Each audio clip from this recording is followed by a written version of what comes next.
உறவுகளுக்கு இனியதொரு வணக்கம். நான் உங்கள் நண்பன் சரவணன். இப்போ டிஆர்பியில் வந்துட்டு அசிஸ்டன்ட் ப்ரொஃபஸர்ஸுக்கான நோட்டிஃபிகேஷன் வந்துருச்சு இல்லையா?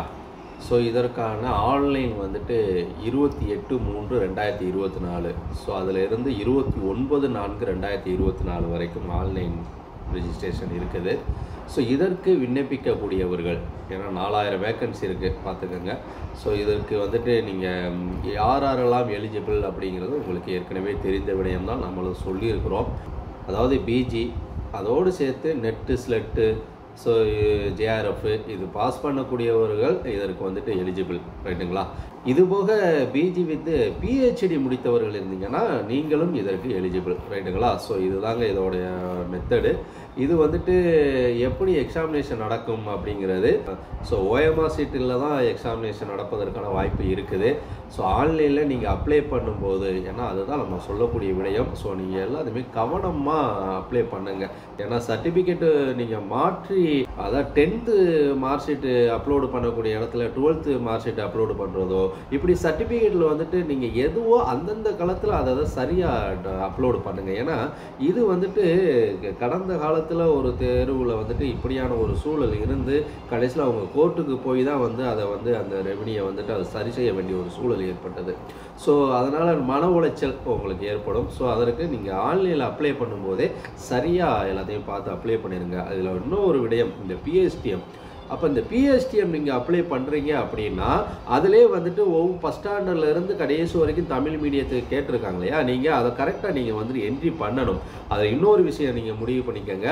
நீங்கள் பிஎஸ்டிஎம் அப்ளை பண்ணணும்னு நீங்கள் முடிவு பண்ணிட்டீங்கன்னா உங்களுடைய நீங்கள் அந்த சர்டிஃபிகேட்டு உங்களால் வாங்க முடியும்னா மட்டும் நீங்கள் அதை அப்ளை பண்ணுங்கள். ஏன்னா நீங்கள் அப்ளை பண்ணிட்டீங்கன்னா அதுக்கப்புறம் உங்களுக்கு அந்த கோட்டா, அங்கே நீங்கள் போனதுக்கப்புறம் அந்த கோட்டா இல்லைன்னு சொல்லிட்டு அது வந்துட்டு தேவையற்ற ஒரு சிவியில் வந்துட்டு ஒரு சிக்கல் ஏற்படலாம். ஸோ நீங்கள் அதுலேயும் நீங்கள் கவனம் செலுத்த வேண்டியிருக்கு. அடுத்து நீங்கள் கம்யூனிட்டி வைஸ் அப்ளை பண்ணுறது, ஸோ நீங்கள் அதெல்லாம் வந்துட்டு கரெக்ட் பண்ணிடுவீங்க. இதில் வந்துட்டு எப்படியாக மதிப்பெண் முறைகள், எப்படி தேர்வு முறை அப்படிங்கிறது, ஸோ ரிட்டன் எக்ஸாமினேஷன் அது ஒரு 200 மார்க்கு. ஸோ அடுத்து வந்துட்டு பார்த்தீங்கன்னா ரிட்டன் எக்ஸாமினேஷன் ஒரு 200 மார்க்கு, அதாவது 300 ரிட்டன் எக்ஸாமினேஷனில் ஒரு 200 மார்க்கு, ரைட்டுங்களா? ஸோ அதே போல் வந்துட்டு பேப்பர் 2, பேப்பர் 1 ரிட்டன் எக்ஸாமினேஷன் இது வந்துட்டு பார்த்தீங்கன்னா போஸ்ட் கிராஜுவேட் ஸ்டாண்டர்டில் தான் இருக்கும். இந்த ரிட்டன் எக்ஸாமினேஷன் அது மேக்ஸிமம் மார்க்கு 200 மார்க்கு. ஸோ அது எல்லாருக்குமே தெரிஞ்சது தான். இதில் பார்ட் 1ல் வந்து 3 hours, ஸோ 100 மதிப்பெண். அப்போ அதில் செக்ஷன் ஏ செக்ஷன் பின்னு சொல்லிட்டு அதில் வந்துட்டு பிரிக்கப்பட்டிருக்குது. அடுத்து பார்ட் 2ல் வந்து பார்த்திங்கன்னா அது ஒரு 100 மதிப்பெண், இதுவும் 3 hours தான். செக்ஷன் ஏ செக்ஷன் பின்னு சொல்லிட்டு அதையும் வந்துட்டு 2 இதாக பிரிச்சிருக்காங்க. ஸோ இந்த பிரிக்கப்பட்டதில் அதுக்கடுத்து பார்த்தோன்னா இன்டர்வியூ மூலமாக ஒரு 30 மார்க்கு, இப்படியாக 230 மதிப்பெண் அப்படிங்கிறது. ஸோ நம்ம ஏற்கனவே இதை சொன்ன விடயம் தான், இருந்தாலும் மீண்டும் நான் சொல்கிறது என்னென்னா இதற்கு நீங்கள் உங்களை எப்படி தயாராகணும். ஸோ இந்த 30 மதிப்பெண் சொல்லியாச்சு இல்லையா?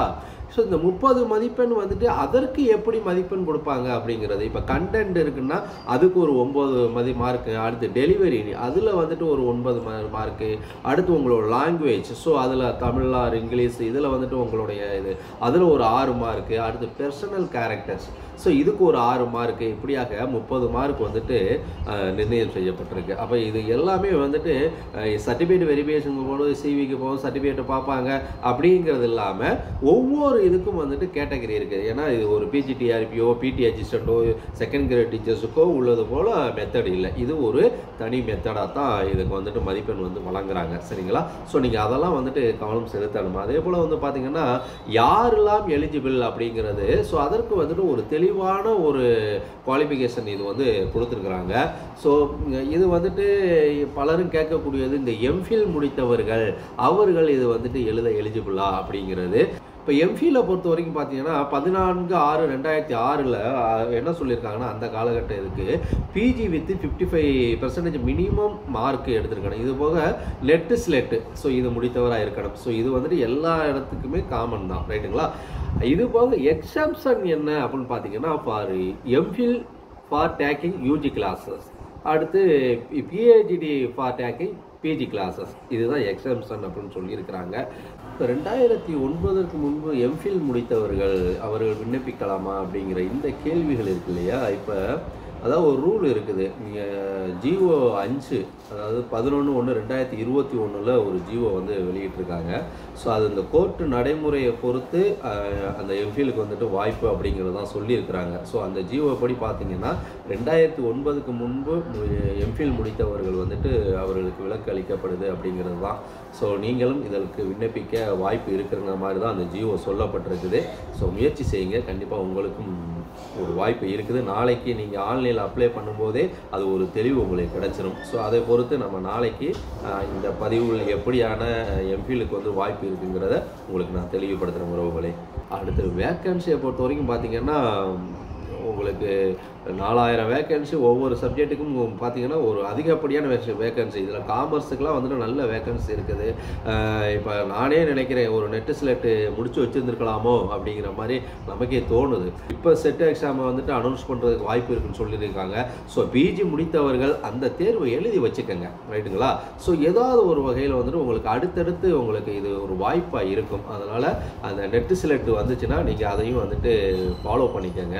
நாளையிலிருந்து உங்களுக்கான ஆன்லைனில் வந்து நீங்கள் அப்ளை பண்ண போகிறீங்க. ஸோ நீங்கள் அப்ளை பண்ணிடுங்க. அடுத்து உங்களுக்கு தேர்வுக்கான நாட்கள் லாங் இருக்குது, லாங் டேட் இருக்குது. ஸோ நீங்கள் அந்த தேர்வுக்கு உங்களை நீங்கள் முழுமையாக தயார்படுத்திக்கோங்க. சிலபஸ் வந்துட்டு உங்களுக்கு ஏற்கனவே வந்துட்டு டிஆர்பி வெப்சைட்லேயே கொடுத்துருக்குறாங்க. ஸோ அந்த சிலபஸை வந்து நீங்கள் கவர் பண்ணிக்கோங்க. இப்போ தேர்வு அப்படிங்கிற போது ஆகஸ்ட் 4ஆம் தேதி தேர்வு. அப்போ ஆகஸ்ட் 4ங்கிற போது கிட்டத்தட்ட ஒரு 3 மாதம் உங்களுக்கு இருக்குது. ஸோ ஏற்கனவே தயாராகி கொண்டு இருக்கக்கூடியவர்கள் இன்னொன்று என்னென்னா கவர்மெண்ட் காலேஜில் வந்து டெம்பரரியாக ஒர்க் பண்ணிக்கிட்டு இருப்பீங்க. ஸோ அப்படி ஒர்க் பண்ணிக்கிட்டு இருக்கும்போது அதற்கு வந்துட்டு எப்படியான மதிப்பெண் கட் ஆஃப் இருக்குது அப்படிங்கிறதெல்லாம் வந்துட்டு உங்களுக்கு தெளிவாகவே வந்துட்டு சொல்லப்பட்ட விடயம். நம்ம ஏற்கனவே ஒரு பதிவில் நம்ம சொல்லியிருக்கிறோம்.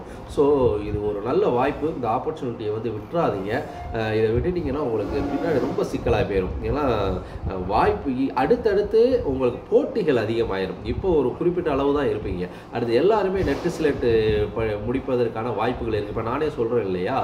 அப்போ போட்டிகள் அதிகமாகும் போது கட் ஆஃப்ங்கிறது உங்களுக்கு அதிகமாயிரும். அப்போ இந்த வாய்ப்பு தான் உங்களுக்கு ஒரு இறுதி வாய்ப்பாக நீங்கள் நினச்சி இதற்கு உங்களை தயார்படுத்திக்கோங்க. வேறு எதுவும் உங்களுடைய சந்தேகங்கள் இருக்குது அப்படின்னா நீங்கள் கமெண்ட் பாக்ஸில் சொல்லுங்கள். கண்டிப்பாக உங்களுக்கான தகவலை அந்தந்த நேரத்தில் நம்ம வந்து தெளிவுபடுத்த தயாராக இருக்கின்றோம். நம்ம ஒரு சில வேலைப்பளுனால வந்துட்டு ஏன்னா எக்ஸாம் காலகட்டம் மாணவர்களை தேர்வுக்கு தயார்படுத்தக்கூடிய ஒரு சூழல் இருந்தனால நம்ம வந்து தொடர்ந்து பதிவுகள் கொடுக்க முடியாத ஒரு சூழல். ஆனால் இனி அந்த தொய்வு இருக்காது. ஸோ நம்மளுடைய பதிவுகள் உங்களுக்கு தொடர்ந்து வந்தவனம் தான் இருக்கும். ஸோ எப்போதும் போல உங்களுடைய ஆதரவு எதிர்நோக்கி மீண்டும் ஒரு நல்லதொரு பதிவில் சந்திப்போம். நன்றி, வணக்கம்.